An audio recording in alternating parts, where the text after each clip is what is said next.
আঘাতের গল্পটা সবসময় নীরব থাকে। আঘাত কেবল দেহে লাগে না, মনেও পড়ে। যে আঘাত পায় সে চিৎকার করে না, সে কাঁদে অন্তরের গভীরে নিঃশব্দে। সে হাসে ভাঙা মুখে, চোখের কোণে অশ্রু লুকিয়ে।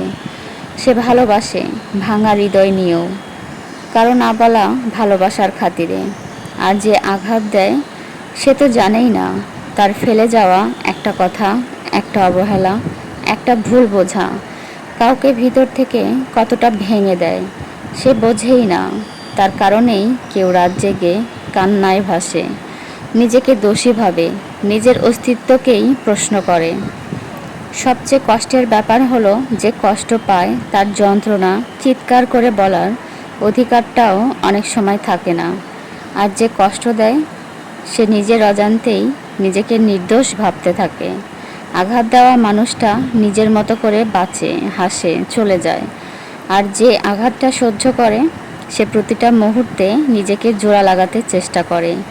ভাঙা আয়নায় নিজের ছায়া দেখে ভয় পায়। তাই বলি, একটু সাবধানে কথা বলো, একটু মন দিয়ে সম্পর্কগুলোকে বোঝো।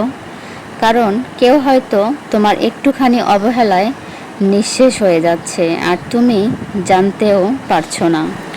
পৃথিবীতে কত শত মানুষ ভিতরের এই আত্মচিৎকার, এই কষ্ট, যন্ত্রণা সব কিছু নিয়েও বেঁচে থাকে।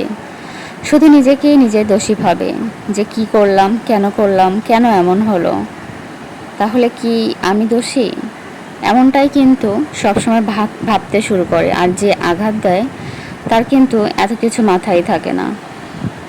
যদি মাথায় থাকতো, বা যদি সে বুঝতে পারতো যে কাউকে কষ্ট দিয়ে কথা বললে, অপমান করে কথা বললে তার কোথায় লাগে, কোথায় গিয়ে তার লাগে, তার আত্মসম্মানে না তার বুকে, না তার কোথায় গিয়ে যে লাগে, এটা যদি সে বুঝতেই পারতো তাহলে হয়তো সে নিজেকে সংযত করে নিত।